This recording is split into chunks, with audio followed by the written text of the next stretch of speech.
nothing to do now, they don't.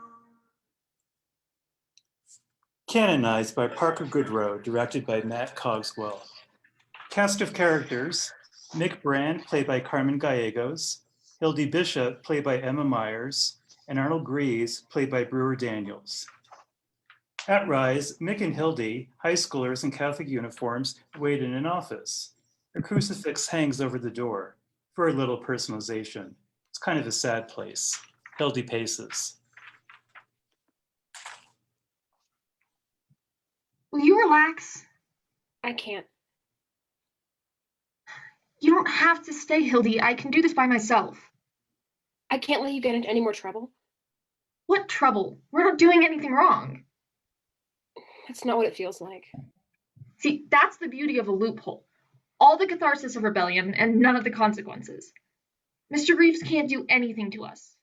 And if he tries, we've got ammunition. Mick, you're gonna get yourself expelled.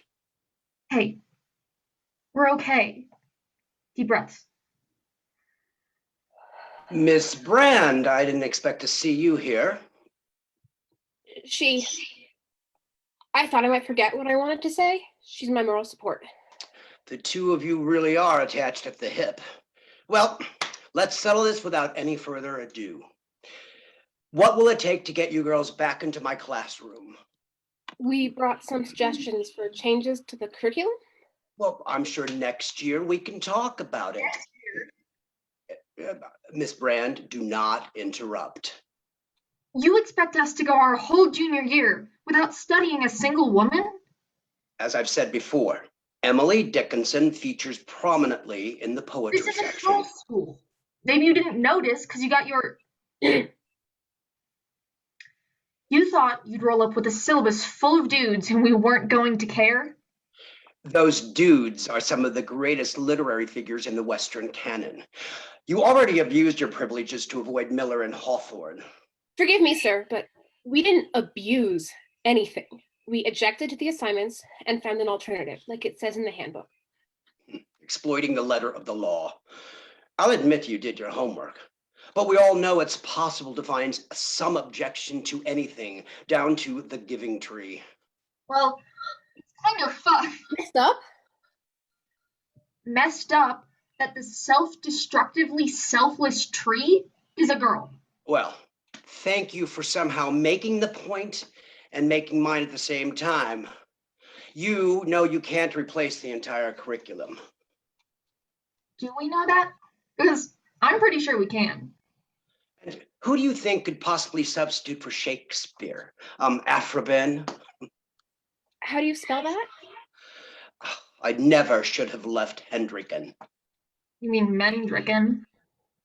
You might make an effort to restrain your contempt, Miss Brand.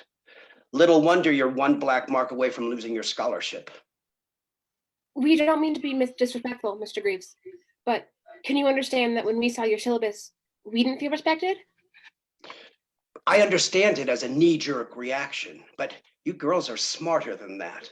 This material speaks to the universal. To label it male is shallow and, honestly, anti-intellectual. Besides, skipping these authors will put you on the back foot in college. Do feminist readings of them if you like, but you can't ignore them. What about the Brontes? Virginia Woolf? Toni Morrison? Aren't they important to the canon? Well, certainly many women have made contributions. Such as? Oh, no, I'm not going to give you any more ideas.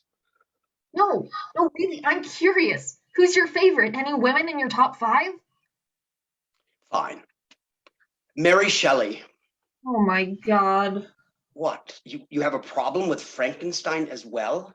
Well, you managed to pick the one that's about a bunch of guys. Shelley was an innovator who supported her family with her writing, and her mother was one of the foremost feminists of her day. You want to talk female author, there's a place to start. Well, why can't you teach us that then? No one else is going to. There's only so much material we can cover in a year. All the more reason to include diverse points of view. We know why you chose those books, but it isn't about individual choices. Like, If a company hires a white guy, not a statement, but when the whole company is white men, that says something, doesn't it? You know what it says to me? It says that they're afraid to hear what someone else has to say. That's ridiculous. I wouldn't be here if I wasn't interested in your opinions. Prove it. What do you want me to do? Toss Gatsby on a pyre? Start with Fahrenheit 451 just for the irony. This is not a laughing matter.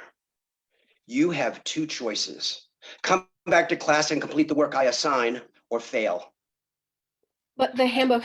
You will not twist the rules in an infantile attempt to haze me. Of course you think this is about you. God forbid we do anything not motivated by a man.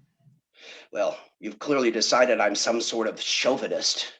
Though how you got that from my syllabus is beyond me. Those are exactly the books I want my own daughter to read one day. Oh God, he has a daughter. Does she think The Giving Tree is a beautiful tale of generosity? She's 3. She won't go near the Giving Tree because she thinks the author's photo is scary.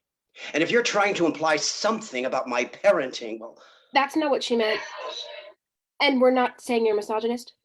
Well, if it quacks like a duck. Mick, I love you, but for once in your life, shut up. Just for the record, my daughter is fine. And I'd like to spend my nights and weekends raising her instead of reading whatever inane drivel you dig up. I wouldn't call Octavia Butler inane. If you don't have time for us, Sister Mary might be willing to do the grading. This is not a negotiation, Miss Bishop. I understand you're something of a legacy at this school, but that does not mean you can do whatever you like. And if you insist on running after Miss Brand, she may well drag you down with her. Hey, throw me out if you want, but Hildy hasn't done a thing wrong in her life. Is that so? The two of you aren't as slick as you think. I've heard the talk. I see how you work. Miss Brand makes a mess and Miss Bishop cleans it up. And everyone asks themselves, why? But we all know why, don't we? All right, asshole, step back. That's a detention, Miss Brand. You know what? I bet WPRI would find this whole thing fascinating. Picture it. News at 11. Local schoolgirls protest sexist curriculum. I see, you're after some 15 minutes of fame. How childish. Says the guy who threw a tantrum because we tried to take his Fitzgerald away. No one at St. Dymphna's is going to support you. And they're going to support you? You're such a pillar of conservatism. You see, Don't. Mr. Green, the talk goes both ways, and I hear through the good old Catholic grapevine that you and your wife don't live together. Well, she teaches at Brown. She didn't want to leave the city. That she's asking for a divorce. That's not going to go over well, is it? It's not my fault. She's the one who wouldn't try, left me with a baby and a library's worth of books I can't even stand to look at. Is that why you don't teach women? To spite her? No, Or are you saying something that you don't want to hear? When you read about women struggling against our oppressors, where do you see yourself? It's not me, it's her.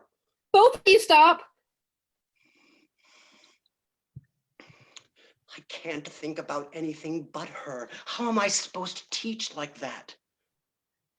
Come off it, man. You're not some lovesick schoolboy. Mick, I believe him. For fuck's sake, Hildegard, this unadulterated lump of hypocrisy? No, listen, it's fair. Not actually, but no one should have to hurt themselves for an English class. But, Mr. Greaves, we're hurt. We walked into your classroom already wounded, hoping we would see something that made us feel seen in return. When we didn't find it there, we decided to go looking for it for ourselves. It's no less fair than what you're doing. I just want everyone to find their deerskin. Deerskin, I'm not familiar. It's based on a fairy tale. A queen dies, driving her husband mad with grief, so much so that he lusts after his own daughter. The princess runs, like Saint Dymphna fled her father, but without the beheading. It actually manages to have a happy ending. I used to think that was impossible, that my pain condemned me and I would eventually die from it. Reading Deerskin, it hurt. It cracked old wounds open like new, but it made me see the pain wasn't death. It was healing. Deerskin may not be worthy of the canon, but there is nothing inane about stories that teach girls how to deal with the things that are done to them. That's what we're searching for, Mr. Greaves. Do you think that's what you're giving us? Well, I'll talk to Sister Mary. Thank you. Don't mention it. And I shouldn't have let this become personal. That was inappropriate. We went a little overboard too. Speak for yourself. Okay, I think you went overboard. Much better. And we're not just so. It's none of my business. Finally, something we agree on. Greaves goes to leave. As he's in the doorway, Hey, Greaves. I can see why you relate to Frankenstein. It's all about the man who created a monster. Remind me I owe you a detention. I asked you not to do that. I can't help it, Hill. That guy's a dick. That doesn't mean you have to be a dick too. It's probably a good thing I didn't meet with him alone, huh? Oh god, you would have killed each other. Do you think they really talk about us? Hey, don't let it bother you. Nuns love gossip, that's all. And even if they do think it, they're not going to do anything. I mean, everyone knows Craig is gay, and nothing happened to him. Craig is an ostentatiously celibate choir director. That's the church's favorite kind of gay. Well, it doesn't matter. They don't know I'm bi, and when it comes to us, there's nothing to know. Right. Absolutely nothing. Deep breaths. they take hands and breathe together. Hey, how come you never told me about that book? It's not the kind of thing that's easy to talk about. I'll let you borrow it if you give me a ride home. Sounds good. I'll grab the bike. Until I love you too. Mick exits. Hildy watches her go and looks up at the crucifix. What's it like to be able to avoid the things that hurt you? It's difficult. End of play.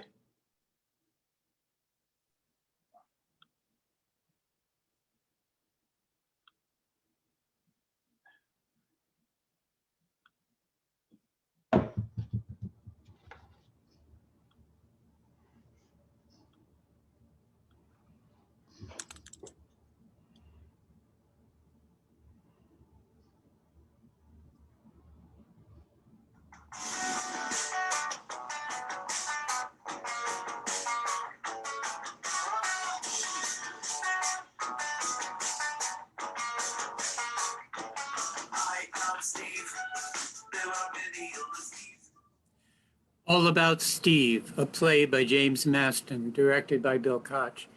The cast and characters: Aaron Leventman as Mark, a 50-year-old gay Jewish man. Carolyn Wickwire as Ruth, his mother in her 80s. Tony Melson as Steve, a handsome man in his 30s. The setting is a rent-controlled apartment in New York City. The story actually begins in the hallway outside the apartment. She could be lying in a pool of her own blood. I can't find the keys to her apartment. I am calm. Yes, I rang the buzzer. Yes, I've been calling all week. She isn't picking up. What if she had a stroke? She never wears it. I keep telling her that she won't be able to push it if it's across the room. My brother? You mean the big shot lawyer who's too busy to visit? He gets the heterosexual exemption, only the gay son is stuck to her for life, unless she's already dead. Where are those keys? That's why I want her to move into independent living. But I make an appointment for my mother to visit the place, and then I don't hear from her for 6 days. Okay, 6 days, a week, what's the difference? Oh, found them. Gotta go. Ah. Oh my God, Marky, you scared the bejesus out of me. What are you doing? I'm opening the door, Ma. I thought you were an intruder. I almost clobbered you. Why didn't you answer the bell? I thought you were here to steal your grandmother's silver. Why would I steal Grandma's silver? Not you, the intruder.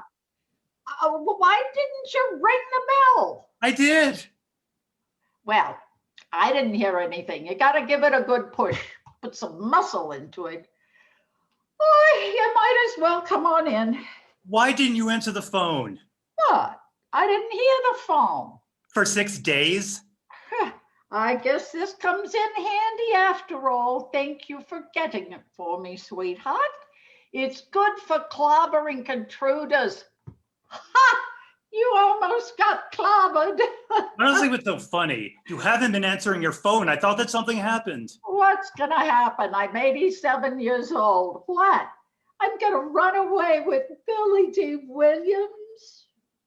I meant you. Something, you know. Oh, you mean death? At my age, we're not afraid of death, darling. It's intruders fumbling with the door instead of ringing the bell like a normal person that scare us. So you're all right. I'm fine.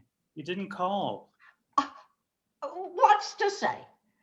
I had a turkey sandwich for lunch. The rabbi's wife died. They closed the Stop and Shop down the street. Is that why you're breaking into my apartment? Because I didn't call. I was worried. I don't know why. Have a seat. I'm sorry there's no cushions on the chairs. I sent them out to be cleaned. Now that's news I could have called you about. Would you like some fluff? What? Fluff, that marshmallow stuff you used to love. I got some for you before the Stop and Shop closed. No thanks. Well, there's not a lot left anyway. How's Mark? He's good. So did you look at the packet I sent you? He's still a college professor? Yes, and so am I. We haven't changed careers since last week. Mark and Mark, the college professors. It's very cute. That reminds me. You've got to stop telling your doctors that I'm a doctor. You are a doctor. I have a PhD in art history, so unless your gynecologist has a Rembrandt that needs authenticating, I don't think my doctorate will be of much use. Well, I'm very proud to have educated children. Thank you. But when I have to explain that I'm not really a doctor, it gets embarrassing. What do you have to be embarrassed about? Your father toiled day and night so you kids could get an education. Dad was a high school principal. What's your point? Your father worked very hard. I know, but you make it sound like he worked in the coal mines. You're insulting your dead father. You're very irritable today. Do you get enough iron in your diet? What? I saw this program about a woman who murdered her husband, the babysitter, and 3 of her children, and it turned out she was iron deficient. Do you eat your spinach? Yes, I eat spinach. You never liked spinach as a child. I had to come up with creative ways to get you to eat it. Remember how we'd make little dress-up dolls? You made some lovely gowns out of spinach. Do you and Mark make clothes out of food together? No, Mom. So the packet about the independent living facility, did you look at it? He's still upset, isn't he, about his mother? Mark? No, it's been 10 years. Oh, you don't know, darling, because I'm still here, but he's in mourning. That's why he never comes to see me. I remind him of his mother. Yes, that's probably why. So about that appointment. But you're not going to have to worry about that for a long time, sweetie. I'm healthy as an ox. Look, I can still touch my toes. I believe you. You don't have to. What are you doing? The Lindy Hop. Stop it, Mom. I'm trying to talk to you about the independent living facility. What? Nursing home. It's not, Ma. I already live independently. What do I need a facility for? So you can be around people. Your people, I'm around you right now. And so I don't have to worry about you all the time. What? I'm not going to die in an independent living facility. There's some kind of clause in the contract. Mandatory living? Oh God, Ma, we've been through this. You're alone in this apartment. You don't have a live-in person. You mean a maid, a butler, a gardener? I'm sorry I don't have servants to put you at your ease. You don't even wear the life alarm button we got I you. wear it. You're not wearing it now. I'm not alone. Oh my God, Ma, what am I gonna do with you? With me, sweetheart. I'm sorry, but you're the one who looks like he's about to have a heart attack. I just need to breathe. What is that smell? Is that goulash? I was in the mood. You haven't made goulash since I was a kid. Where did you get the ingredients? Your fridge is filled with probiotics and Ensure. I went shopping Alone? with a neighbor. With who? Mrs. Finkelstein? No, Irma Finkelstein moved to her daughters in Great Neck months ago. I'm the last of the original tenants. Ma, this is a tenement building from 1898. So unless you're 120, Tenement. I'm very lucky to be living in this building. You have to be a billionaire to get an apartment here now. so who took you shopping? A young couple moved into Irma's apartment. And the wife took you shopping? The wife? Now you're sexist and homophobic. I'll have you know that they're a gay couple. Steve and Steve. Steve and Steve. Yes, Steve and Steve. Are you losing your hearing? No, it's just... The goulash is simmering. And, Ruth, you didn't tell me you had company. See, Steve didn't hear the bell either. Stevie, darling, this is my son. Oh, it's nice to meet you. You know, your mother talks about you all the time. Really? Steve is the young man who took me shopping. Isn't he gorgeous? God. Thank you, Ruth. Stunning, simply stunning. Look at his skin, it's flawless. Now you're embarrassing me. His husband is a dermatologist to the stars. They're friends with Angelina Jolie. He's going to introduce me. You don't even know who that is, Mom. What are you talking about? I love her. You do, huh? Name one movie you've seen her in. And now you're insulting poor little Angelina Jolie. You really are in a bad mood today. Oh, can I ask you a personal question? Sure. Okay, well, my husband's in negotiations with Revlon, and well, we've been looking for a lawyer, and well, we were wondering. You got the wrong son. Oh, Stevie, I told you I have two sons. This is the other one. I'm sorry. Mark is checking up on me. He's worried because I live alone. Oh, Mark, no. Let me reassure you that we're just right down the hall. I mean, I'm all around all the time with the girls. They have the most darling little children. Oh, Betty and Veronica. Very cute. Yeah, so I can be here in, well, a moment's notice. I'm sure my mother doesn't want to bother you. Oh, no. Your mother, she's no bother at all. Like, honestly, she's a breath of fresh air. Really? Yeah. Well, just the other day, oh my God, she had me laughing so hard. Okay, so let me set the scene, all right? So we're driving to Whole Foods, right? And the girls, I mean, they're going on and on like they always do. You know, she said, I have a vagina and you have a gina, but daddy doesn't have a vagina. He has a pee-pee. And a whole lot of giggling. Oh, Ruth, I can't finish. You got to finish it. Okay, you tell him. It's like the China monologues in the back of your BMW. Oh, I nearly peed myself. God, Ruth, you're fabulous. They're taking me to Temple on Friday. We're all going to be on the Beamer together. It's quite an honor. Yes, we're dedicating a new building to LGBTQI youth. They practically built it with their own hands. Your mother's exaggerating. All it took was a lot of money, but we're just happy to help those kids. Look, Ma, about that appointment. I told you. I don't need to go now that Steve is next door. Let's cancel it. Good. Because I'm moving in. What?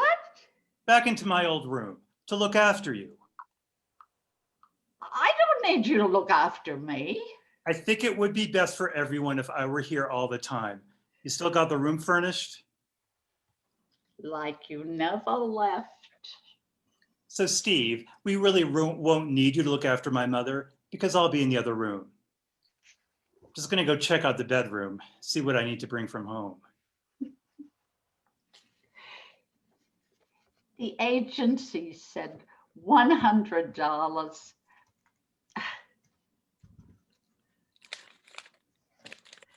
I put in a little extra. You were brilliant.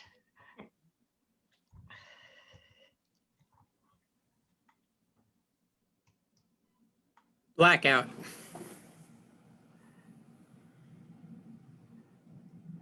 Critical time. Fox News Media brings America together.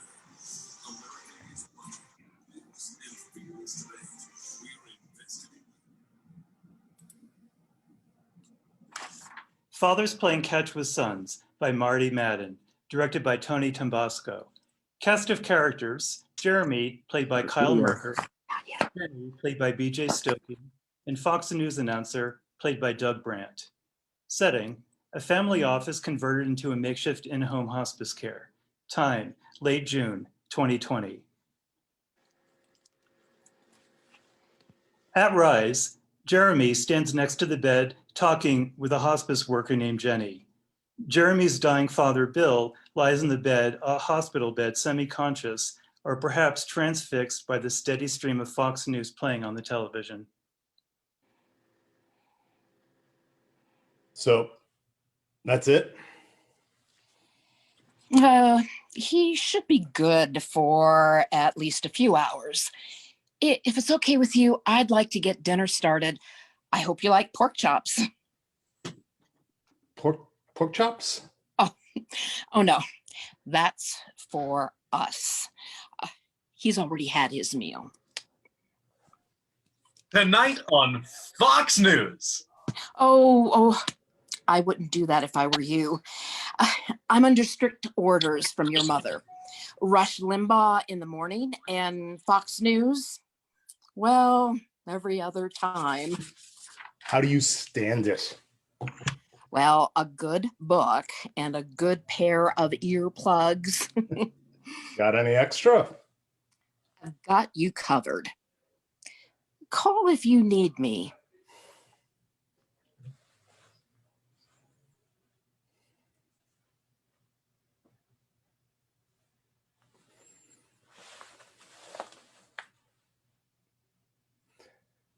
Hey.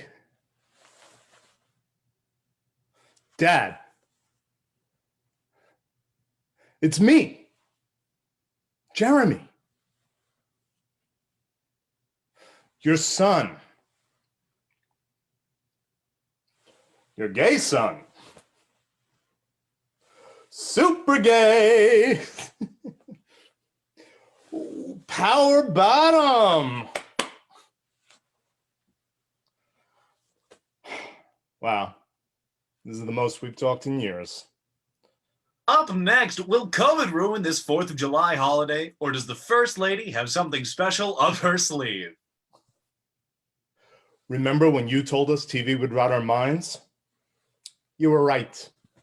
Vice President Pence celebrated the reopening of America at the Celebrate Freedom rally with the Dallas First Baptist Church, their 100-member choir singing a rousing rendition of This Little Light of Mine.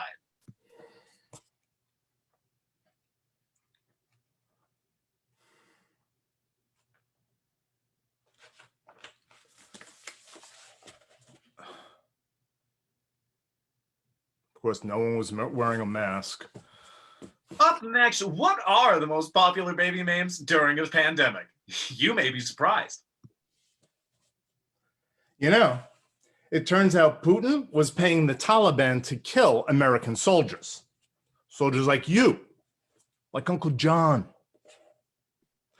Taliban bad, soldiers good. Apparently, Fox didn't get the memo. President Trump defends America's wonderful history, protecting Confederate statues against Black Lives Matter protesters, imposing harsh new penalties on anyone caught destroying our public property. How can you listen to this? You realize it's all propaganda, right?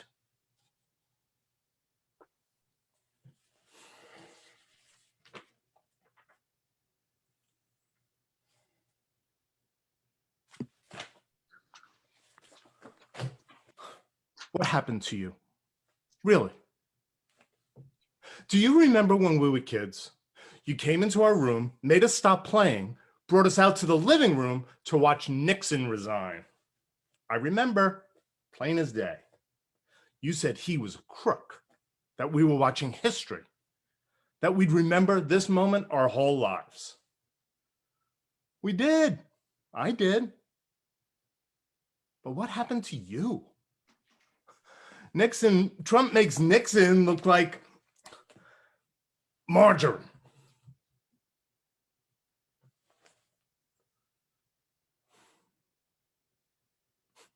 I admired you so much, so smart, so logical, reasonable.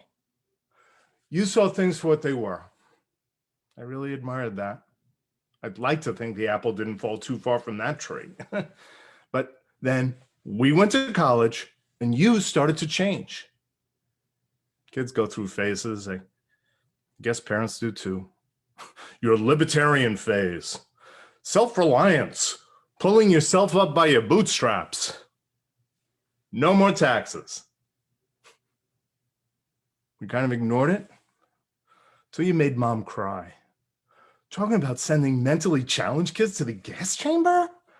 I know you'll go to any length to prove a point, but that was weird, scary. But now, this Trump thing, MAGA, make America great again. Fuck, that's some fucking Charlie Lindbergh America First stuff right there. I don't get it. How? Why?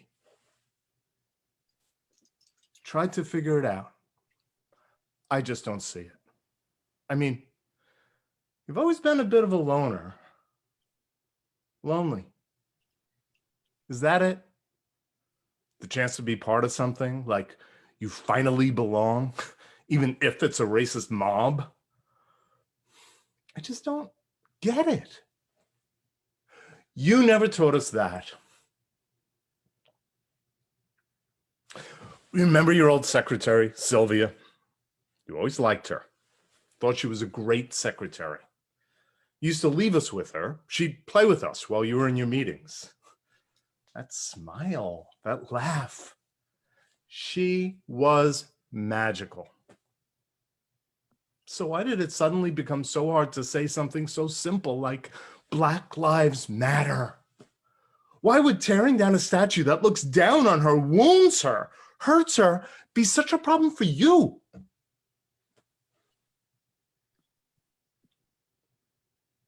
Where did you go?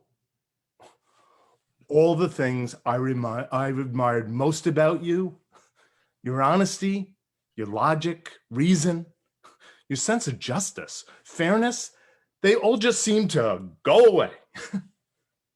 No, it's not even that. It's that you let them go so easily. Like you never cared about them. Like you never even knew they were there. The best parts of you. Why?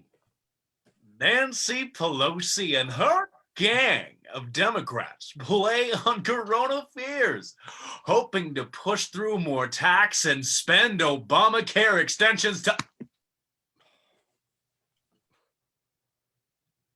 Do you remember the time in college I told you I felt like I didn't even know you, that I wanted a relationship with you? Do you remember what you did? You looked at me like I was insane. Like you didn't understand the words coming out of my mouth. Like a loving father-son relationship isn't in every novel ever written, every movie anyone's ever seen, every sitcom on TV. Love, care, concern, affection, father, child. And then you said, rather matter-of-factly, that it never occurred to you to want a relationship with your parents. That just floored me. The glue that held everyone together, that made sense of people's lives, that just stopped them from getting off the couch and leaving. The purpose and meaning in most people's lives. And it never really occurred to you? How the hell was I supposed to work with that?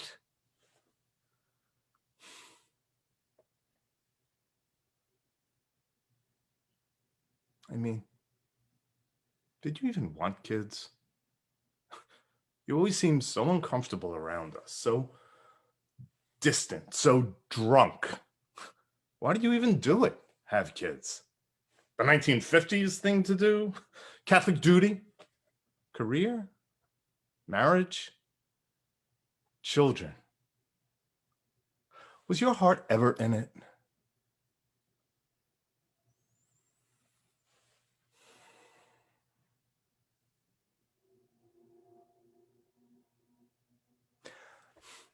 Remember those father-son trips up north?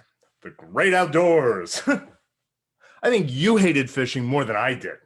Bugs, worms, pissing off the side of a boat. Real hunter-gatherer shit.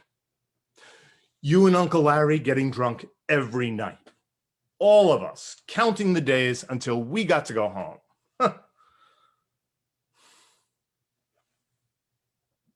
I always wondered why you dragged Uncle Larry along. He was Mom's brother. You didn't even like him. Loud, crass, always first with a fart joke. I always wondered why we always took a picture of me and Uncle Larry standing in front of the cabin, and not me and you. It was kind of weird looking back. Kind of weird even then.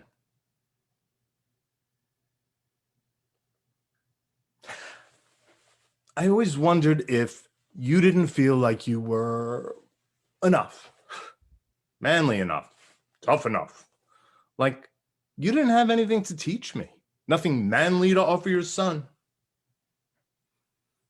Maybe. Uncle Larry was different, the opposite, a real guy's guy. Someone who could teach me how to catch a fish and throw and punch and learn not to cry. You could just make the switch. Let him teach me how to be a man, and you could just sit back and watch and have another cold one. You didn't want to be a father, but you felt you had what? A responsibility? A duty?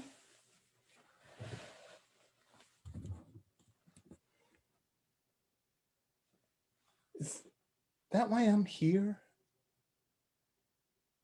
A sense of duty. Standing here. You. Lying in that bed. Barely breathing. Feeling nothing? Bill starts to choke. Dad. Dad! Jenny! He's joking! God damn it! Jenny, what do I do? Stand back. It's okay. He adjusts his tubes. Sometimes things back up. There. It's all right. He'll be fine. Gave you a little scare, huh? Yeah. I guess. I don't want. Not a line, Stan. You didn't do anything. He's okay now. Why don't you get washed up? Dinner's almost ready. What? Oh, yeah. Sure. Thanks. I'll be right in. Okay.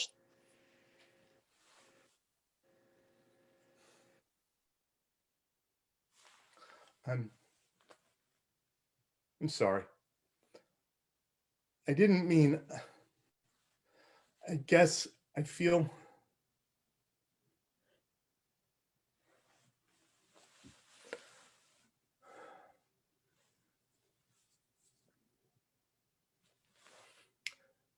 Do you remember? I bought you a book for Father's Day one year. I think I was in college. Fathers Playing Catch with Sons. You laughed when you read the title because you couldn't remember us ever playing catch together. It hurt my feelings. But I did. Once, kinda. I must have been about 7 or 8. The kids in the circle were playing softball in the street. I didn't know what the fuck I was doing. I was so anxious, awkward, embarrassed. You must have seen me. Asked me what was the matter. You took me in the backyard and tossed me some pitches. Taught me how to hit a ball. I don't know if it worked. I think I ended up playing with the other kids. I think I was okay. I don't remember.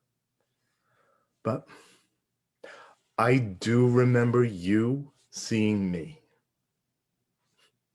asking me, and teaching me how to hit a ball.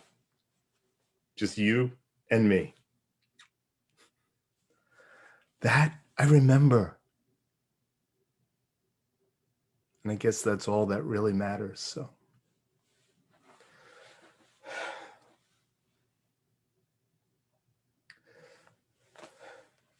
Thanks.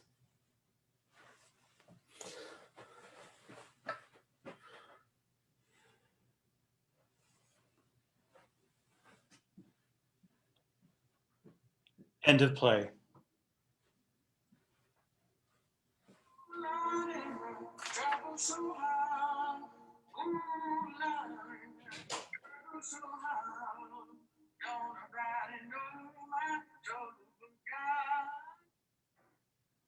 Parking Lot Christian by Bill Crouch, directed by Cedric Hill. Cast of characters: Cynthia Bennett, played by Valletta Marshall, Lexi Williams, played by Telsey McDaniels, and Gilbert Bennett, played by Tony Melson. At Rise, World AIDS Day, the parking lot of a local church. 2 African-American women are standing near a trash can upon which is written, "What would Jesus do?" They are both searching the sky directly above them. Cynthia Bennett is dressed in her Sunday church finest. She checks her watch intermittently. Lexi Williams is casually dressed, urban chic. She is holding a small book in her hands.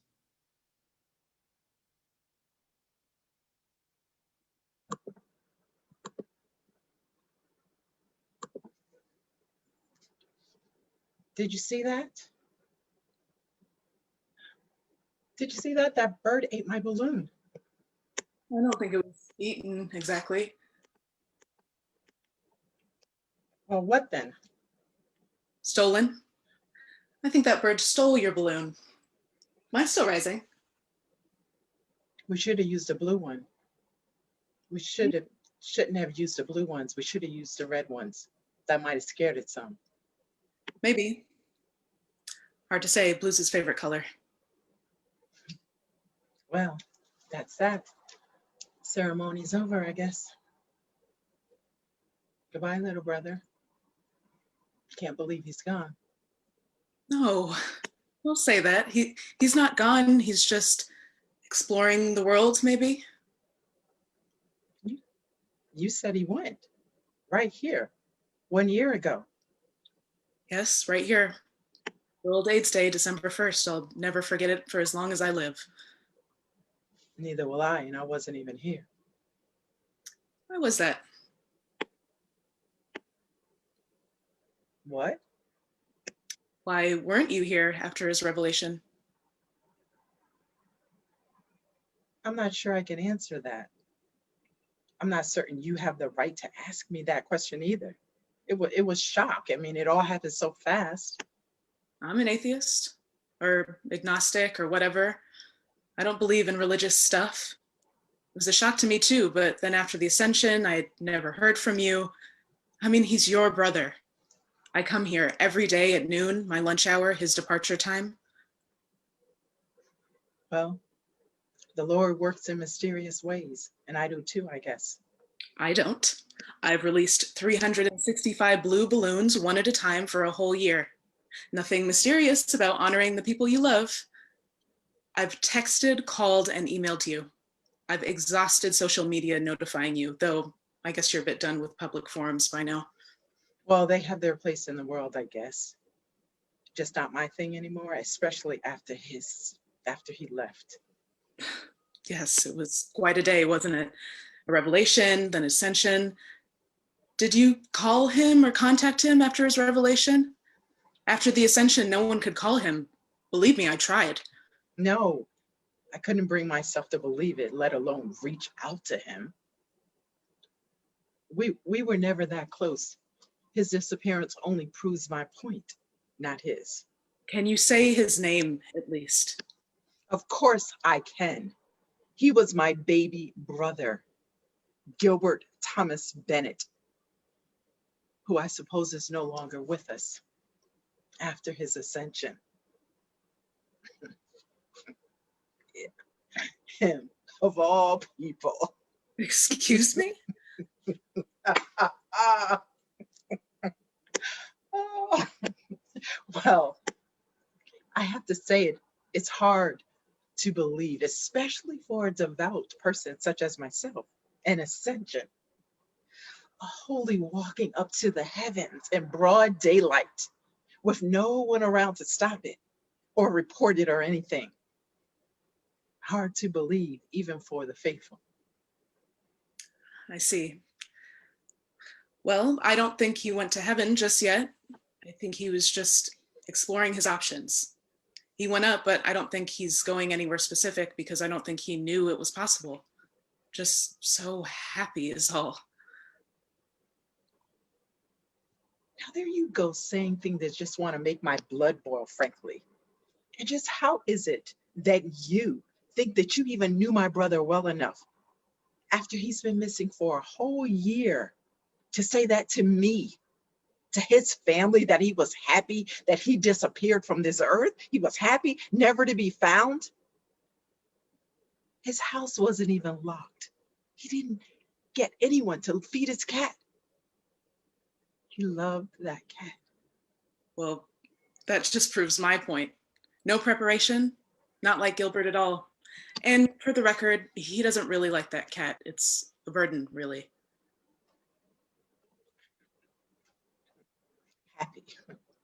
How could he be happy? That's what gives lie to your whole story. I'm sorry, how so?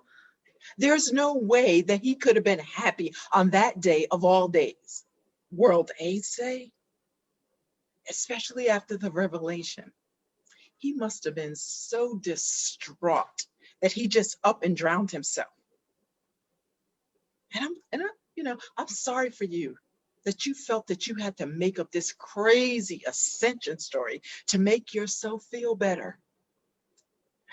That he didn't ask you for your help, that he didn't want help from you with his troubles. So you come here every day with a balloon. To what? To make yourself feel better? I mean, what? To remember him? You think you knew him? You didn't know him.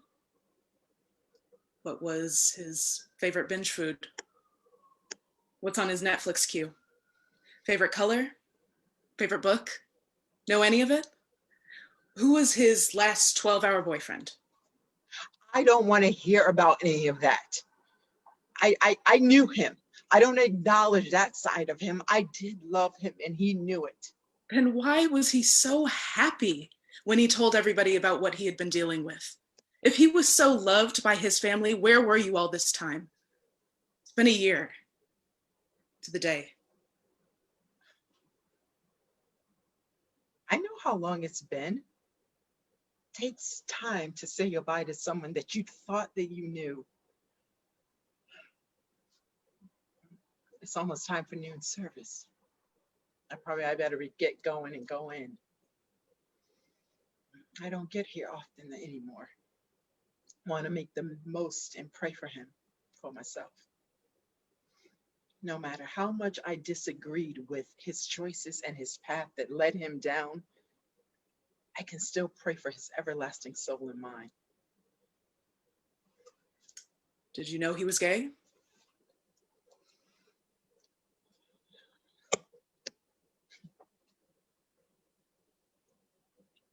No. I said before, I don't acknowledge that side of him.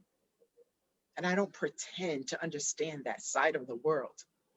But I didn't really understand so much of him.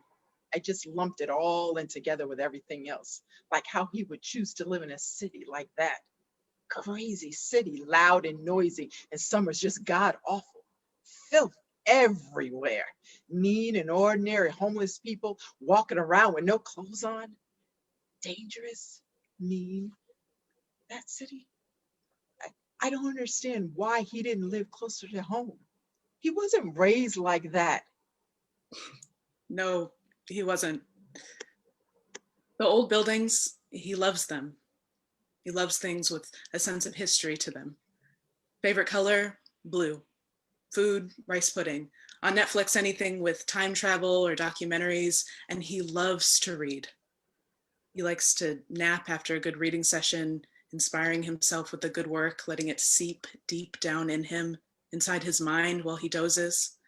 James Baldwin especially, but others too. He loves to write.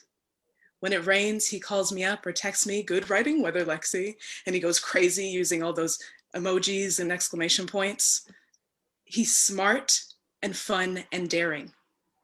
He takes me to pride marches, book readings by the authors because he knows them, supports them, and gay bars too. And we dress up and we go out and we eat on Wednesday nights just for fun. And James Baldwin's birthday, August 2nd, that's our secret holiday. So when we all found out he was HIV positive on World AIDS Day, when he posted that on Facebook, I knew he was done hiding. I knew he was ready to take on the world, which I think is exactly what happened. How could a gay man with AIDS? No, not AIDS. Gilbert's HIV positive. There is a huge difference. Learn that, please. Just oh, Lord have mercy. I did. Oh, please. Do you just hear yourself? How is it that how is that kind of person going to heaven? My theory, he isn't. He was abducted or fell or drowned or got hit by a hit and run or a drug overdose or what, or hell, I don't know, something happened. He died or he left. Because if he's pissed off enough at all of us to just put that shit out on Facebook and not tell any of us directly to our faces, then there's no telling what kind of stunts that he would pull. All he ever wanted was just more attention. All that artsy reading and writing and daydreaming, and all of it was just attention getting. And all of it was just very irresponsible. Mama used to say, if it don't make you cash, put it in the trash. I'm sorry, I'm sorry, but I have to say it. That boy, he was lazy, he was shiftless, and he was crazy. He's gone and run off, and you want to know why? You want to know why? I'll tell you why. He's ashamed of himself. He's ashamed of all the things that he's done in this world. He's so ashamed as any man who's ever gone and lived. He's as ashamed as any son of a bitch who has gone and gotten himself sick in this day and age. With all that we know, all that we know, all that out there to get us, we know, and he still got it. He got AIDS. He's crazy. So full of shame that he ran off or died or something. The one event that I know that did not happen and did not take place in that boy's life is some heavenly ascension. Yes, that's why you did it then. Shame. He was ashamed. Now I get it. I get it, Gil. I really do. He was so disgusted by himself. His irresponsibility, his irresponsible behavior. He's so full of shame and fear and self-pity. You.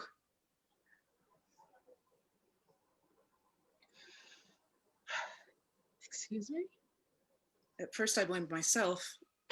Here I was meeting him during his lunch hour. We'd eat and chat a bit, but I didn't know he was hurting. Positive for 6 months before he revealed his status to us all. I didn't think I was a good enough friend, but now I see it was you. Me? Me, okay. I'm his family. I have a right to expect certain things, certain behaviors from him. He was not raised like that. He was not raised to be a sinner, to sin that way. If his parents, God rest their souls, they would be sick about all of this. I know you, pretending to be so sorrowful, mourning, sorrowful mourning friend. If he was gay, why are you even here?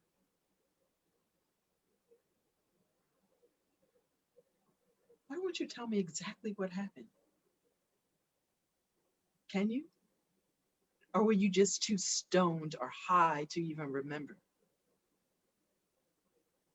Levitating. Wow. He didn't want to hear your righteous bullshit. He wanted to be authentic. He got his MSW, his diploma in the mail the day before. He asked me if I'm going to be a therapist and ask people to tell me the truth. How can I not let everyone know my truth, my authentic self? He didn't want to hear you, your version of who he should be. So he just unshackled himself. He told the world his truth, and then while he and I were right here, he rose up. But right before he did it, I asked him, I said, Gilbert, how are you? How do you feel right now that the whole world knows your status? And I'll never, ever forget his face. He was smiling like I'd never seen him. Like a glow, like a beautiful glow all over his face, like light shining from inside and out. He was laughing and crying, and I was too. And then he said it, I feel like I'm lighter than air. I feel like I'm levitating. And at that moment, while I was looking in his eyes, full of light, never seen anything like that, he just rose up. He must have been terrified. No, he was thrilled. He was very brave, your little brother. Not much really scared him at all, part of why we're friends. Amazingly courageous. After I read his post, I told him that, and then he was gone. Well, I'll pray for you both. No need, sis. I'm good. Gilbert! Oh my goodness! I thought I'd never see you again. Are you okay? Where have you been? Oh, I've been all over the world, and I've seen everything. It's really beautiful. But But now I'm back for good. Well, I should hope so. You have some serious explaining to do, Gilbert Thomas Bennett. And let's start with...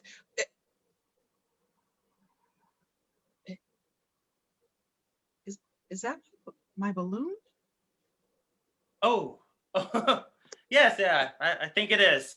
And that was very thoughtful of you, Cynthia. But now that I'm back, I don't really think it's necessary. Well, it wasn't my idea. It was Lexi's. I really didn't see the point. Of course not. Well, maybe if it was part of a ceremony with friends and family and attendance and all, and then maybe. But not in private, where no one else could see?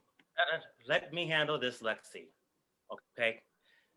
She doesn't understand what happened, and it's hard for her, the way we were raised and all. I went all over the world, Cynthia, and I knew I was searching for something. And I really didn't think I would find it, but I had to try, and I saw the most beautiful vistas, the most incredible castles and flower gardens and amazing shining cities of steel and chrome and the lights. The lights at night. The cities of the Mediterranean and the Far East and the Northern Lights and the Opera House in Australia, the Leaning Tower of Pisa and the exquisite everything of Paris, the fascism of the Vatican, with the statue standing guard, and the ocean, the endless ocean. And I smelled the most delicious and exotic and enticing smells all over the earth. I hurried past the volcanoes, of course, and marveled at majestic Africa, flew swiftly over the scalding Sahara, wind blown and ragged, and I cooled myself over the blue glaciers, both north and south of everything and everyone, and I danced with sea creatures and sky creatures flying far, far away from the peering eyes of humankind. But no matter how I tried to ignore it, in each crevice, in each minute corner of the globe, I saw out of the corner of my eye a strange and oddly lovely little bobbing blue dot. Because you see, there were moments of doubt all along the way. Was I doing the right thing? Had I left too much behind? So I questioned my journey again and again. And each time I did, I saw it. I saw that little blue bauble dancing on the wind. So I began to let it lead me. And then one day, today, I saw very, very high up, and I saw two blue baubles. One like the one I'd seen before, streaming straight up to the heavens, very, very sure of its path. And then this other one, it was wriggling and wrangling its way, dropping and weaving in its journey, uncertain of its path. So I grabbed it and I looked down, and that's when I saw you too. And it was heavy, this bauble, and it reminded me that I might land. And it brought me down to earth. And at first I was angry. But then I began to understand that my time in the air was only half of my journey. For my voyage to be complete, I had to return to earth, but with a new revelation. And so I did, because I have to tell you something, Cynthia. And this is not an easy thing for me to say. But you don't want to ever see me again? That's not hard to guess. I forgive you. I forgive you. And somewhere deep inside of me, in a part that I don't really want to feel right now, but I also love you. But most of all, I forgive you. You forgive me? Me? Me? Gilbert Bennett, you forgive me? That is truly one for the ages. Ah, he has risen! That is so comical, Gilbert.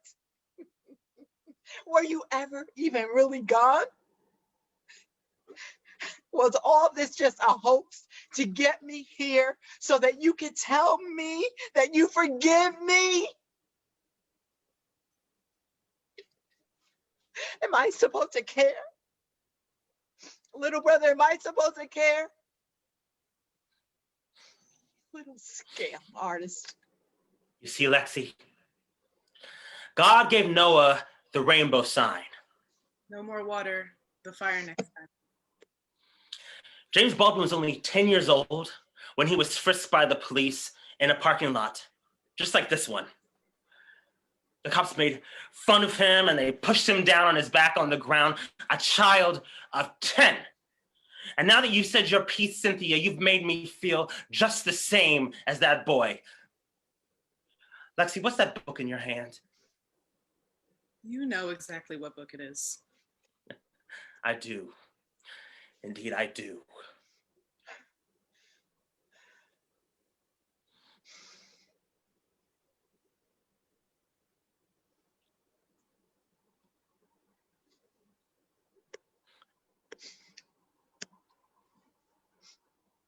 Well, Cynthia. I'm done for the day. I'll pray for you both if I can bring myself to it. No, Cynthia, I want you to do what makes you happy. All right, find that thing that makes you happy, even when no one's looking, not even God. Give your daughters difficult names and definitely don't name them Cynthia. Oh, how's your mom? She's good. She misses you. You're the only one that can make her laugh all night watching TV. So can we go home now? Been missing you an awful lot this past year. Oh God, how could I not return to my family? The one I chose. The family that loved my revelation and ascension, the family that believed in me and waited for me all this time. And the best part is that it's now time for me to help others, people who were raised like I was, now that I've returned. And so you will. And so you will.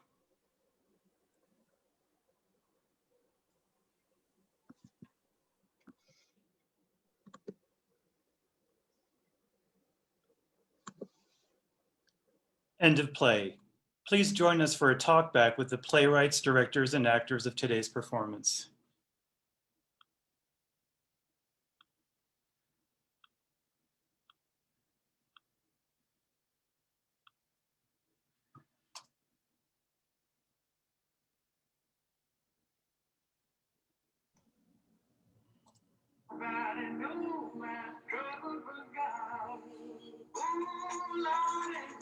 Trouble so hard, ooh, Lord, trouble so hard. Don't nobody know why, trouble but God. Don't nobody know why. Lord, trouble so hard, ooh, Lord.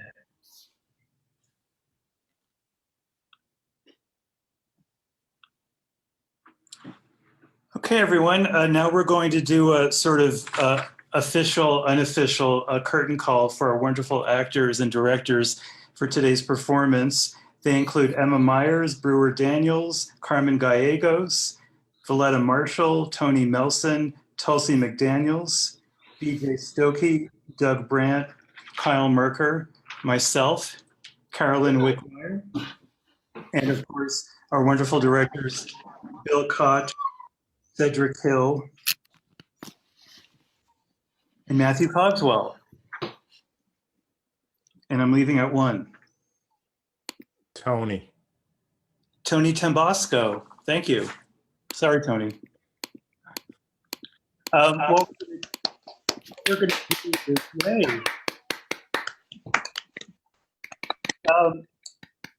Our next performance is going to be the, I'm going to put this on speaker view.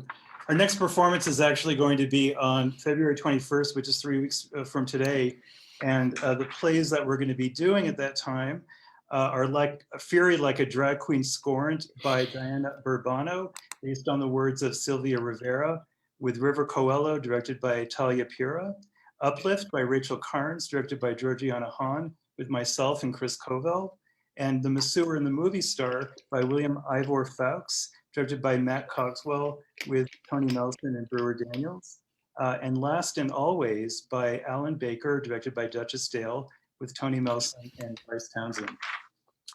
Thanks, everyone. We're going to go through the plays in the order that they were performed. I'm going to be talking to the playwrights, asking them some questions. And then at the very end, after we've gone through all the plays, I will then open it up to everyone else if we have time. We're running a bit late today, just to see if people in the audience have questions. But cast members and directors that are able to stay on, we're going to talk to them as well. Our first play, Canonized, Parker Goodrow. I'm going to read you a little bit about Parker. Parker is a novelist, illustrator who's relatively new to theater. They are currently pursuing a BFA in playwriting from Salem State University with an interest in acting and dramaturgy. They enjoy working with children's and youth theater, queer themes, and speculative or mythological elements. Parker, make yourself known. Parker, hello. Hello. Great to have you. Are you in Salem today? I am. I'm in my dorm room. Fabulous. Salem has a wonderful history and dark history. I'm sure it's a great source of material for you as a writer. So let's talk a little bit about one of the aspects to your play, which has to do with inclusivity in school curriculums. And that's something that most of us have been dealing with our whole lives, regardless of our generation. So for someone in your generation, I'm just curious if that was an impetus for writing this play. Definitely. There was actually a discussion about this fairly recently with people talking about things that are still considered canon and whether you should replace things, how you replace things, how you tackle things in the classroom, and just the perspectives that have been left out. And I know that there are a lot of teachers doing great work out there to bring things into their classrooms and reach their students where they are, but there are still people who are not quite with the program of there are things that are important besides the opinions of straight white men. Mm-hmm. Do you, well, I guess just in your knowledge, do you feel like that's changing, that there is more inclusivity now from what you know than there have been? I know, even as far back, I was, talking to my partner about this play, and I was saying I was in a queer theory class in UC Santa Cruz, the most liberal environment you could be in the late 80s. In queer theory, which is when that school of study was just starting, and even it was taught by a gay white male, and even in that class, the women in the class were saying, hey, you don't have enough, where's Audre Lorde, where's Adrienne Rich, and all these women writers that weren't included. So you had to think, he's like, yeah, you're right, sorry, and went back and changed it. But I'm hoping that things are shifting, but I'm not sure if they are. I don't know if any of us have an answer to that, but. I think they are in like individual people's patterns. There are definitely some people who are becoming more aware, either because of the people that they are or because they're paying attention to the conversations that are happening. And even just in the few years that I've been in school, the professors have started to say, we're looking at the books that we're teaching out of, we're looking at the material that we cover, and we're trying to do better. And I know from just being an author and being in like social media and paying attention to what other authors are doing, that there are teachers. Sorry, we had a little muting issue. Go ahead. I know that there are authors who are creating that really important work, and that their work is being used in schools, and that teenagers are reaching out to them and saying how important it is to see themselves reflected. So I feel like it is slowly shifting, but it's always a matter of individual people doing the work and trying to like get through the system that doesn't want that work to happen. And what's wonderful about your play is it's really a story of empowerment for these two young women and how they take control of this situation, which, for in a Catholic school or any school is very unusual, and are very open about who they are, at least to each other. So it's it's a really sort of optimistic and sort of wonderful story from that perspective. Anything else you want to say about it before we talk to our actors and director, or has this been performed other places? We've done some readings at my school, and it was performed in the 10-minute plays at our regional theater festival last year.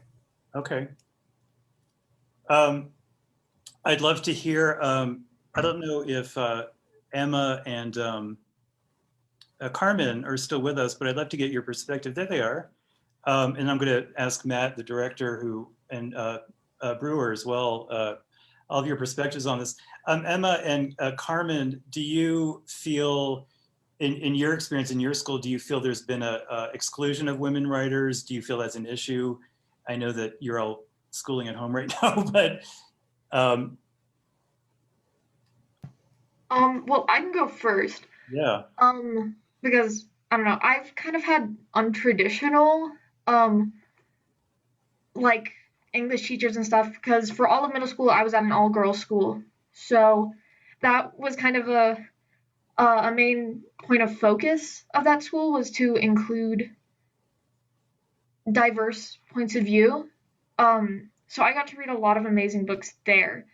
But then I switched to a public high school for 9th grade, and it was definitely a big change, and we were doing kind of the more stereotypical books that like every high schooler has to read, which was kind of weird because it just, in some ways, it feels very irrelevant now.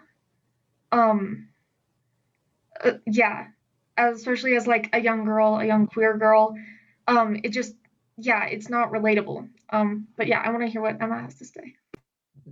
I just pulled up my English class syllabus. There's nothing that wasn't written by a white guy. Oh, really? Oh. Yeah, like, yeah. And this is Santa Fe, right? You go to school and, okay. We all have some work to do. Well, there you go. So point taken.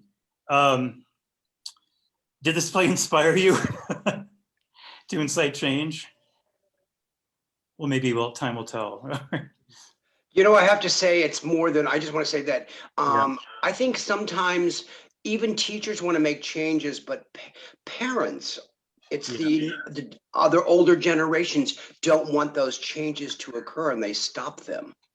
So I think quite often it's not the kids, it's not the teachers. The teachers want the kids to learn, and I think quite often it's parents that get in the way, or the school administrations. Yeah, if we have, at the end, if we have time, if there's a teacher in the audience that wants to say anything about that. Yeah, and there's, school boards, and there's a lot of, bureaucracy and funding that's called into play, and everyone's scared. Matt, you did such a wonderful job of working with all of us. What were your feelings? And you're a teacher yourself, right? I am. I'm in education. I'm at the college level, but I can say the exact same thing, that representation is definitely still an ongoing issue. Mm-hmm. And that's one of the things I really loved about this play, is that it made statements about what's worthy versus, as Hildy says, what's helpful. Mm-hmm. What is content that actually helps our students? And I thought that was intriguing. I love the title, Canonized, referring to the canon, but also has some religious aspects to it. But at the core, I think all three characters, they just want to be heard.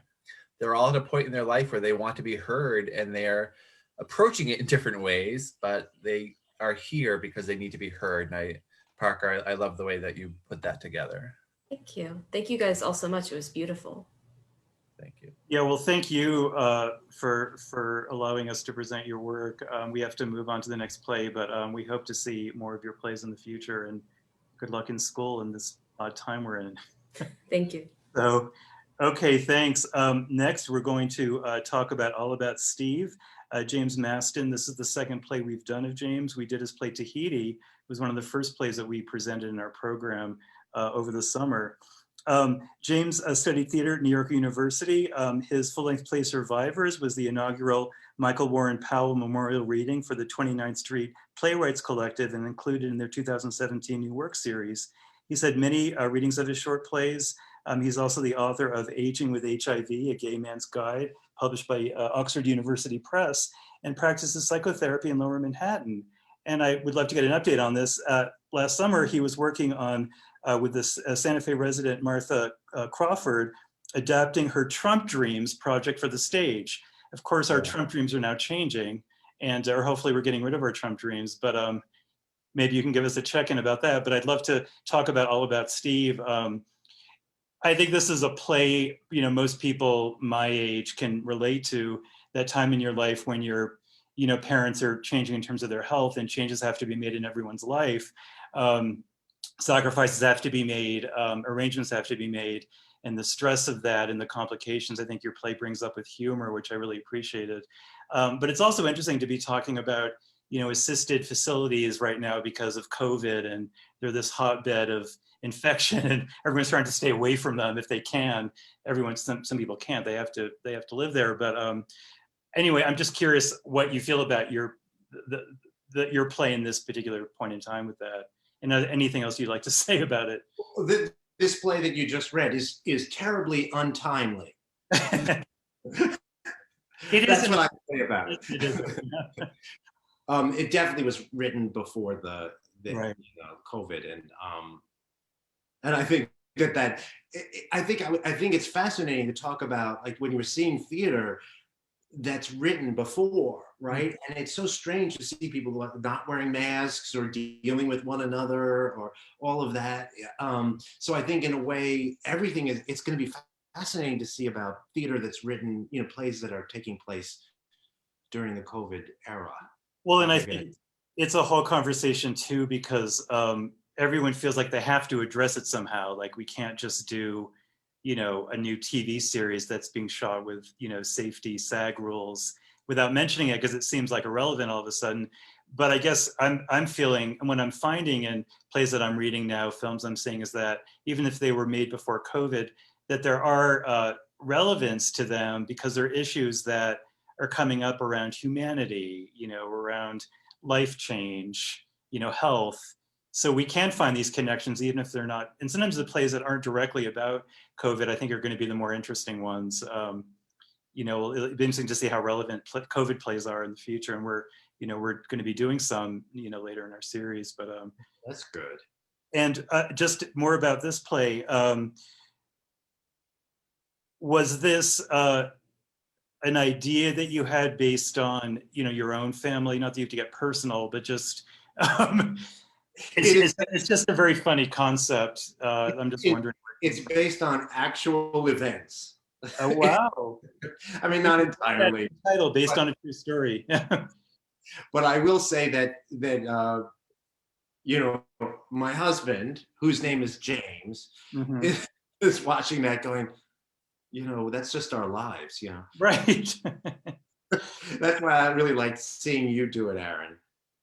Well, when I read the character descriptions and it said 52-year-old gay Jewish man, I said, if I can't play this part, I shouldn't be acting. You know? I rarely read character descriptions that just describe me, but certainly there was a lot in the play I could relate to, and we had a lot of fun working on it. And Carolyn, I'd love to get your perspective on playing Ruth. Carolyn is... Well, first of all, I also want to tell Carolyn is just fantastic. She was so hysterical. And she just held it so beautifully. It was wonderful to watch. And great accent. And I know that Carolyn, where are you from? Are you from the Southwest? Oh, I have to unmute you. There you go. Didn't realize I was. There you go. Yeah. Still muted. I'm from Texas. I just happen to have an ear for accents. Yes. Which is great. I was amused when Aaron was talking of all of his similarities, and James, your similarities with these people. I'm not Jewish. I'm not from New York. I'm not a mother, and I'm not alone. But I could certainly identify with her doing anything creative she could come up to do, not to go into an assisted living facility. You were hysterical. Well, good. Thank you. Yeah, Carolyn's worked with us before. She has an amazing background, and we're thrilled to have her. And Tony, who is Steve? What were your feelings about him? First, I want to say that sorry, there's some noise in the background. I'm starving. The Indian food's arriving. So, it's dinner time my for you. friends were just loving you. They said you were like, they could tell that you were a veteran, and they loved the Roseanne set in the back. Who's Steve? I mean, I don't know. Steve is like, like I am. He's like the hustling gig actor here. Who's like, he probably saw something on, babe, please. Sorry, my boyfriend's taking out the food right now. Like I'm working right now. He's he's probably found it on Craigslist or Facebook or something. Older Jewish woman needs man. So just a regular rent boy job, I think. Bill, I'd love to get you up here as well. Bill Koch, I loved working with you. You gave us so many great suggestions and details that I never would have come up on my own. So what was your feelings about this play when I sent it to you? Well, James, thank you. When I read the play, I laughed out loud. It's finally someone found a new take on the Jewish mother story. It's so delightful, and the cast, you guys are and gals are just so great to work with, and you really brought the humor out and the fun of it, and there were so many levels to it. Written so well, so there you go. Yeah, James, it's a beautiful play. I look forward to more of your stuff. And even though it's COVID now, the nursing home thing is never, I went through it with both of my parents at different times, and so many friends. And I have an acting friend now who just had a stroke and is in a nursing home. So this is a very current topic. And it was fun to see that you dealt with it. You didn't put nursing homes down, but it was like, let's find other alternatives. And that was so great. And I love Ruth is so creative. She's just, and Carolyn, you just brought her to life so beautifully. And Mark and Tony. And yeah, it was really lovely to work on. Thank you so much. Well, Bill, I want to thank you because I actually have never heard this before. So you did a great job. Was this the first? It was a team effort, right? I actually went off the call for a second. Something happened, so I'm glad that you're still here. This is the first time you heard it? Oh, awesome. That's exciting. Yeah. Well, great. That's really awesome.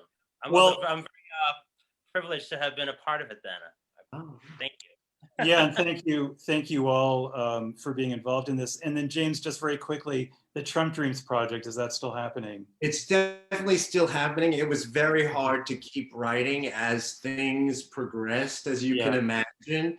I'm writing a play about a psychotherapist who's losing her mind as she's analyzing people's dreams about Donald Trump.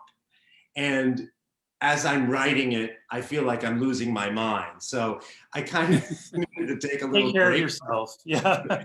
And as the world is going through its stuff, but Martha Crawford, who is a Santa Fe psychotherapist, this is based on her work as her psychoanalysis, and so it's really timely and it's really fascinating work that I'm just trying to bring into this other medium.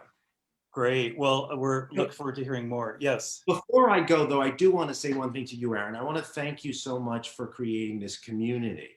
Absolutely. I think it's so important right now. And I was feeling that way as I was watching the plays, that I was glad to be invited to be included into this community. Well, thank you for saying that. That means a lot to me. And, I'm lucky to have such talented people like all of you in my life that are interested in doing this. Otherwise, it wouldn't happen. So, but I really appreciate your thoughts on that. And we hope to see more of your plays in the future. We appreciate the opportunity to work and to work with such a great group. Yes, definitely. Thank you for saying that. Okay, Fathers Playing Catch with Sons, Marty Madden. Marty is an actor and filmmaker living in Santa Fe. There he is. As an actor, he's performed with the Santa Fe International Shakespeare Center as the Earl of Gloucester in King Lear, Sir John Falstaff in Henry IV, Part 1. He's also was seen in The Curious Incident of the Dog in the Nighttime, David Mamet's The Shawl. Film credits include the screenplay for musical Chairs, directed by the great Susan Seidelman of Desperately Seeking Susan fame, and writing and directing the feature Everyday Miracles, starring Gary Cole, which is currently available on Amazon Prime, correct? Yes. Okay, so And check among it out. other avenues. But yeah. I think this play really resonates with a lot of people because, you know, a lot of us during the campaign, not my family, but other families that had, say, conservative parents, were having to reconcile their feelings about their families that had, you know, that were Trump supporters or conservative values that were different from their own, particularly those in the LGBTQ plus community. And so I think this play really speaks to that and how we reconcile that, you know, our personal beliefs plus our, you know, connections to our family and how, you know, how they come, how you reconcile that to, you know, to maintain a relationship if relationship is possible. So was that your impetus for writing this, or? Well, first of all, thank you all so much. I thought it was quite moving and beautifully done. So kudos to everyone. I wrote it because I've never really dealt with the death of my father in sort of a writing sort of way. And I think it does envelop some themes and purposes, and I think there is a structure there that I think was much clearer actually hearing it performed than even when I wrote it. But what the no, what was the question you asked? Oh, you can say anything you want. I mean, I think that, you know, the play isn't about Trump. It's really about, you know, your sons. And could you talk about maybe also the book, Fathers Playing Catch with Sons? We talked about a little bit in rehearsal, how you came upon that as a sort of, you know, allegory or reference point. I remember through the course of the relationship, I always tried to find, I think in the script, I mentioned the time in college where I went to him and I said, I don't know you. I want to have a relationship with you. And he was like, what are you talking about? Why would you want something like that? And I think that was one of my, it was a lot in college, because I think in high school, you're too near it.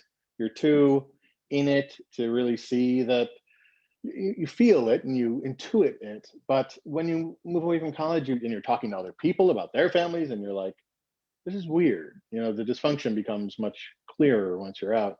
And so I bought the book, Fathers Playing Catch with Sons, which was a collection of essays and poems, and it was for Father's Day. So these little forays in, or attempts to connect. And I think my father could connect in, he was a lawyer. He was very smart, very, and had many great qualities. I think what I also liked about the performance was I thought, oh, this is going to be a screed, just like anger and loss and disappointment, regret. But a lot of the humor came out in it, a lot of the balanced argument that Jeremy uses. So that's what it was. And I don't think it was, there was a picture, like an etching of a father playing catch with son. It was so romanticized and so like over there, it was like hitting him with a deck chair, you know. And he just didn't get, he was like, why are you giving this to me? I'm like, well, because you're my father and I'm your son. And so it was always this sort of just frustration. I mean, I loved him dearly, and I believe he loved me dearly. But when you don't have those shared interests or shared emotional landscape, even artistic landscape. You know, there are certain things that I think, as you were talking earlier, I think it sort of brought up being gay, growing up LGBTQ, forces you to, I mean, not for everybody, but I think it forces a lot of people to sort of confront empathy in a way that other people don't, or don't have to, and you consider yourself in relationship to your family. I never felt a part of, and that's a big reason why. But I also think it wasn't, you know, I think early on in college and stuff, I thought, oh, these are just parents who aren't trying, or, you know, or are broken or mean, or, you know, and I realized that when I was a kid and I was first realizing that having gay feelings and, oh God, this might actually be happening, it was, I shut down. That was not going to happen. Mm-hmm. We were Catholics and we were, you know, so, and you can't really kill one part of yourself without killing the whole thing, mm-hmm. or at least significantly dampening other areas of yourself. So I didn't want them to know me.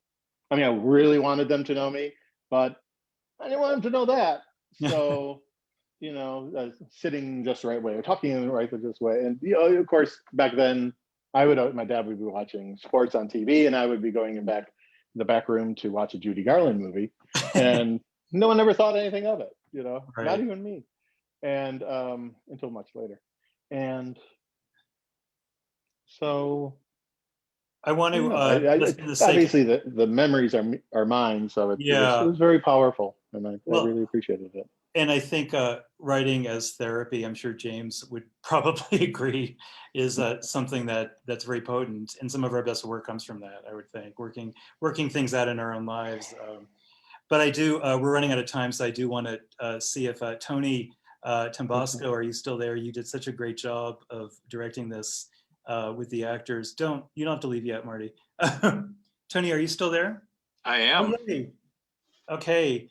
How did this material resonate with you? I know that we've been hoping to.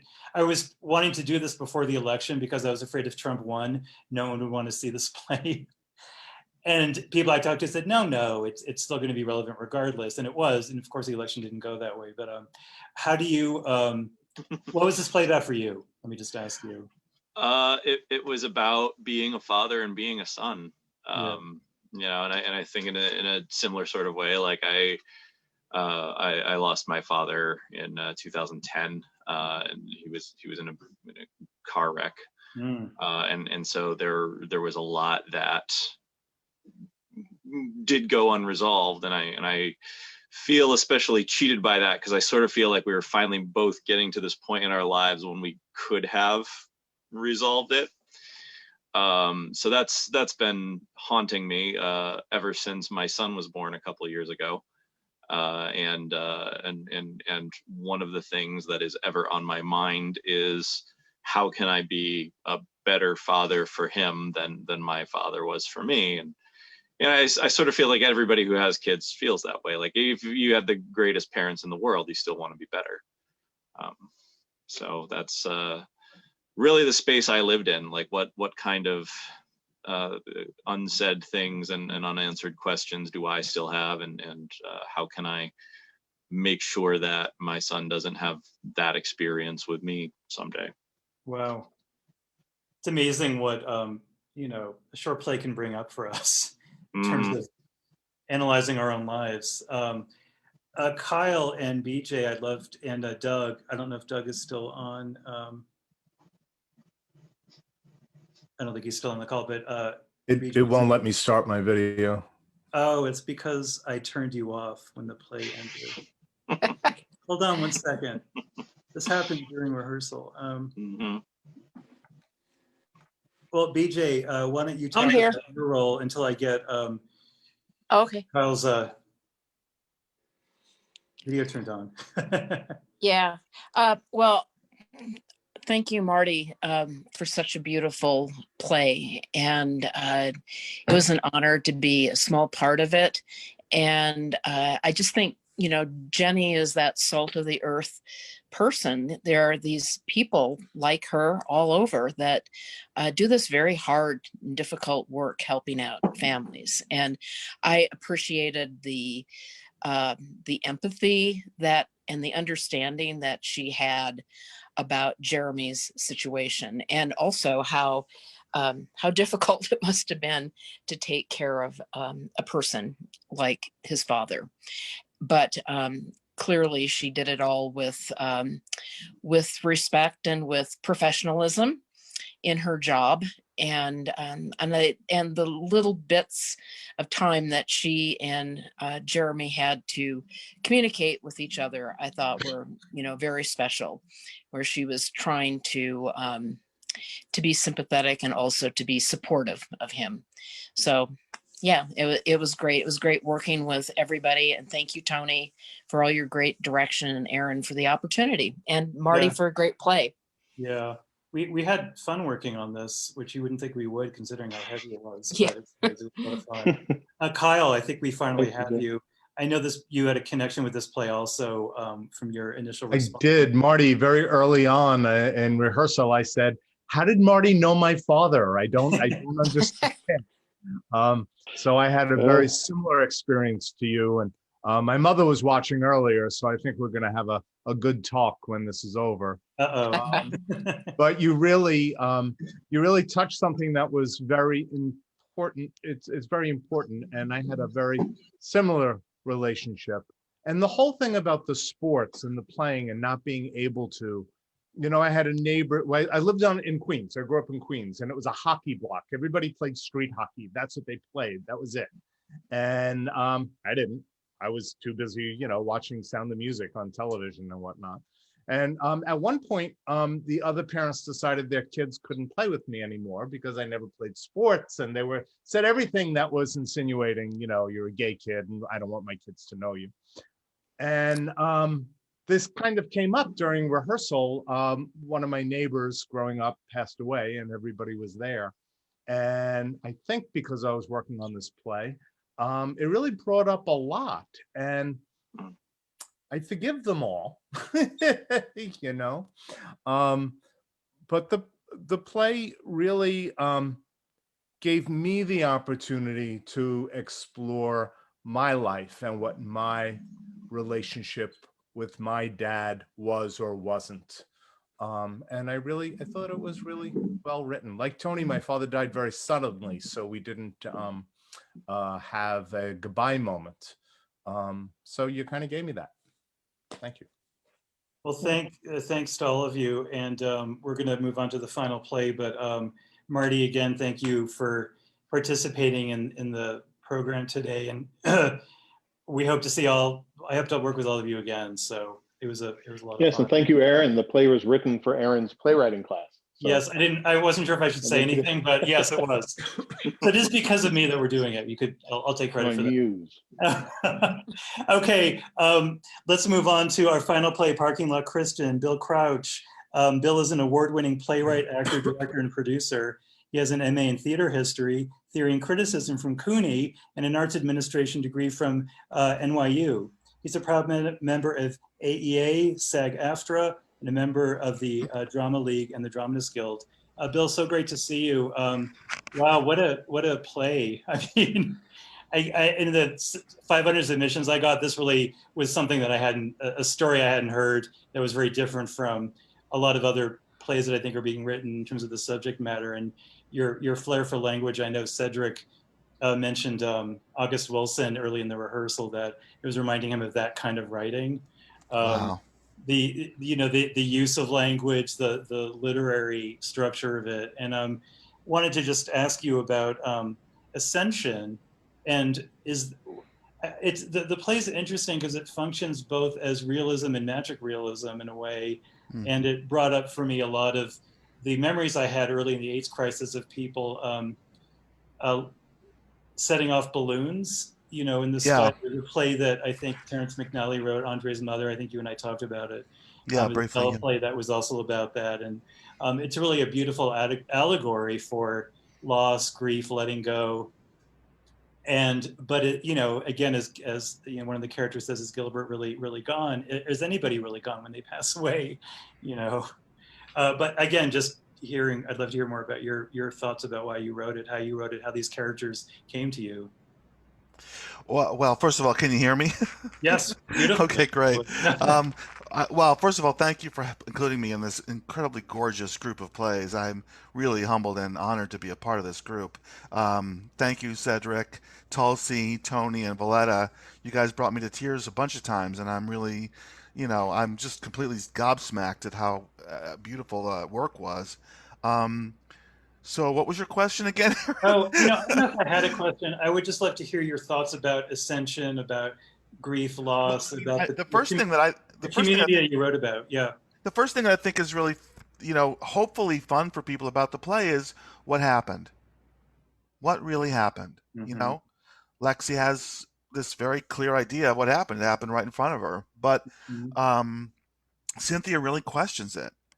And, I would just love to hear, if we have any time at all, from the actors, what they think, happened and what really happened. Was it a hoax? Did he ascend and fly around the world? But I think the idea of ascension, in our culture, it's really who gets to ascend. Who do we give that gift to? Somebody who is, so wonderful and so special and so important that they get to go up to heaven. Mm. And I think that was a big question for me always in my life. Was I good enough to go to heaven as a gay kid? I don't know. I don't even know if I believe in heaven, but, so that's where that came from. It was a story told to me by a wonderful man that I met. And, essentially it's a true story. Essentially it's a true story. Yeah.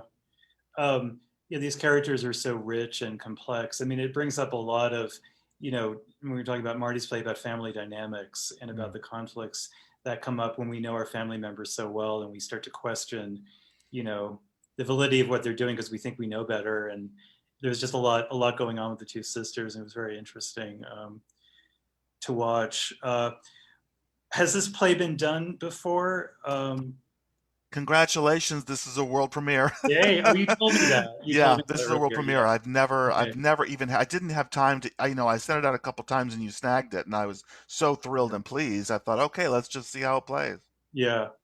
Well, if you still need world premiere status, you can still call this a reading, and some certain festivals require that. It has to be the first production, but we're dealing in this strange time where playwrights, myself, we're still writing plays. We don't know when they're going to be seen outside of Zoom, so we're having to rely on these, thinking outside of the box to get our work performed. And I'm really hoping that this play gets seen again, because there's and if it gets to be done live, it'll be fascinating to see it come to life. But until then, here we are. And thank you so much. Yeah.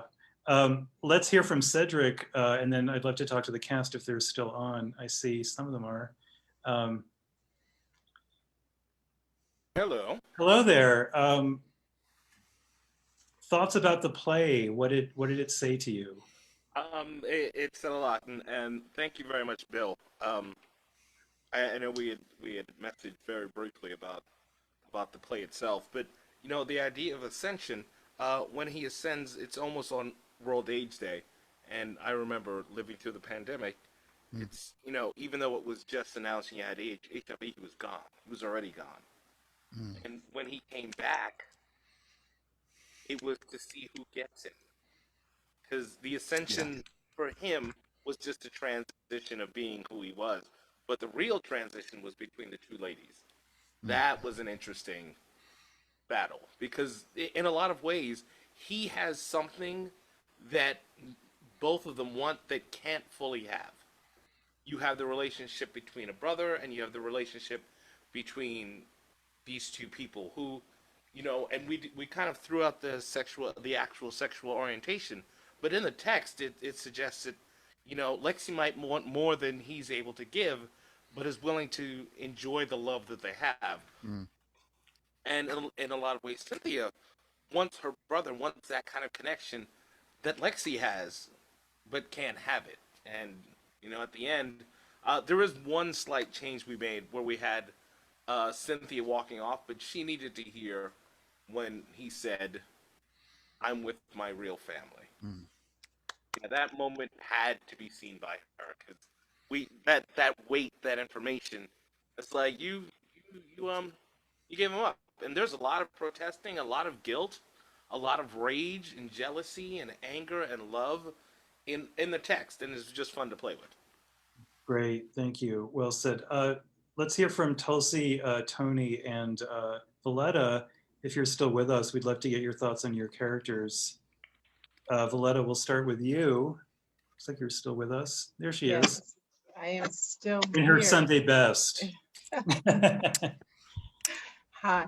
Well, Bill, thank you so much. Oh, wow. I had fun. And it was amazing. It was layered. It was so many things. And this definitely needs to be done on stage because, you know, it has a lot going on. It's impacted. It was wonderful. And Cedric, thank you. And everyone, Tulsi, Tony, it was wonderful working with you. I just had so much fun. It is so much going on here. It's really, you know, that brother and sister dynamic, and you know, my love for Gilbert is just, but then the whole thing of the family dynamic with, you know, not trying to put what I think how someone should live and be, and accepting who he is, what that does to me, all the things that I'm going through, what I'm dealing with, and how much I am so jealous of their relationship. And I really want one in just with Tulsi. Great. Well, on that note, Tulsi, what about let's hear your perspective on this dynamic the play brings up. So I had imagined us, I know the play doesn't specify this, but I imagined Cynthia as, you know, the older best friend's sister. So maybe we had never talked, maybe I'd never confronted her about certain things. You know, I'm used to interacting with her in a certain way. Yeah. And this is a conversation that sort of tricks that dynamic. So yeah, I think Lexi is put into a position where she has to, maybe she's non-confrontational, but she has to speak up for someone who she's missing so greatly. Great. Tony, who is Gilbert? Where is he? Hi. First of all, thank you so much for writing such a really beautiful play. And, you know, that monologue, when I first read it, I was just like, oh my gosh, there's so many like visual things, and just the language and being able to describe everything I really, really enjoyed. And then, you know, thinking about this, you know, as someone who, you know, was HIV positive and, you know, is living with that, like, I think, you know, there's kind of that thing of like, you know, when he wanted to ascend, it's like, when you get that diagnosis at first, there's this escapism thing you want to have, like you want to rise above everything and you want to just kind of run away, especially when you don't have supportive family to be there for you. You know what I mean? So he's up, you know, seeing, you know, escaping, living in this fantasy thing, you know, trying to process what's going on with himself. And I think the reason why he comes down is because, you know, he sees this balloon and oh my gosh, you know, my sister, my family is like, she's here. Like, you know, like we don't have a relationship. So I gotta see what the heck's going on with this kind of acceptance, with, you know, and then you just hope, like you said, like, you know, like you're really hoping that they're just gonna really see beyond, you know, this manageable illness, which it is. This beyond that and beyond that you're gay and just kind of just love you. Like, you know, like he wants the love that he gets from Lexi from his sister. You know what I mean? And I think sometimes then you just have to realize, you know, that's saying like, you don't get to choose your family or your siblings. You know what I mean? You don't get, me and my sister, like we have zero in common, but I love her because she's my family, but we don't understand each other at all. So I could kind of relate in that way. But I just thought it was nice. It really does. You do have to kind of have that magical realism, because for a minute you're like, God, like he's really floating up in the air, or is it metaphorical? Like, what's going on? And I think it really kind of leaves a lot to the audience to try to figure out what's going on, which is not a bad thing. I think it's actually like kind of great. It gets you kind of thinking, well, what does this ascension mean? Is it real? Is it metaphorical? Like, is it a fever dream? Who knows? But yeah, no, I really enjoyed it. And there aren't a whole lot of shows nowadays about HIV and those kind of things, it's because we're in a different kind of space now with that disease, but it's still there, and I made a comment on how I found it very interesting that within a year we have a vaccine for, COVID, and we're still not where we need to be with HIV. So I think it's good that you have written this play, and it's definitely not something that people should be forgetting about. It still is an issue. There's still people dying all the time with this. So I commend you on writing about that. Thank you. Yeah, I mean, it sort of goes back to what I was saying before about how, even a play that's not about COVID, it when we're seeing it now, it has this relevance, and we're making these comparisons between what happened during the AIDS crisis and what's happening now, and the difference between the response. And, we had a similar administration at both times, unfortunately, that, resulted in unfortunate deaths. So absolutely. Bill, is there anything else you'd like to say? I want to see if we have anyone in the audience in the last 5 minutes. If you do have any questions about any of the plays or about the series, now's your chance. And if you press your reactions button at the bottom of your screen, you'll see a raise hand. And if you can put that up, I will see you in the participants list and call on you. And if we don't, here's one, Dwayne Brown. Dwayne, if you'd like to make yourself known and. Yes, hold on one second. Yes, hi. I just would like to say how much I really, really enjoyed this story. It happens to be my story. And, me and Bill talked briefly, I don't even know how many, it was over a year ago. And he invited me to listen in today, and me and my partner were actually driving from upstate, and I got a little reminder to turn it on, so I turned it on in the car, and I didn't remember what I had told him, so I didn't know how much of it he was using, and me and my partner all the way home was like literally just kept looking at each other going, oh my God, and it was just so beautifully written, and the Ascension, oh my God, the Ascension piece is just amazing, and there's so many different pieces of that, and Cedric, and Tony and Cynthia and Tulsi, you all did, Billetta, all of you were amazing. And, it's funny because I still have challenges with my sister, and it's not anything that's going to go away, but there is this forgiveness that's coming into play, and it's just so poetic that it would be happening right now because I'm in the middle of this like forgiveness conversation with her. So thank you so much, Bill, and all of you that were a part of this. Thank you. Thank you, Dwayne. Thank you for being here and for your comments. We have a comment from Emma Meyers, one of our actors, and also Emma had a play that we did a few months ago in our program. It's our youngest participating playwright. So yes, Emma, do you have a comment you'd like to make or a question? I don't know if Mixed Goodrow is still here. I don't know what they want me to call them. I don't know. How much research did it take to write that? Because it's probably the deepest piece of writing. Like, it's so layered. Like, every time I look into it, I'm like, holy shit. Thank you. Because I do a lot of writing and I'm friends with a lot of authors and people who are having these conversations, high school librarians are your friend. If you ever need any sort of information on the literary scene, they're always extremely cued in. I had like a really good basis of just like blanket knowledge. And then I researched specific authors who have been part of the push that people are doing to try and diversify classrooms. So I didn't do a ton of research, but I sort of pulled from things that I knew in conversations that I saw happening.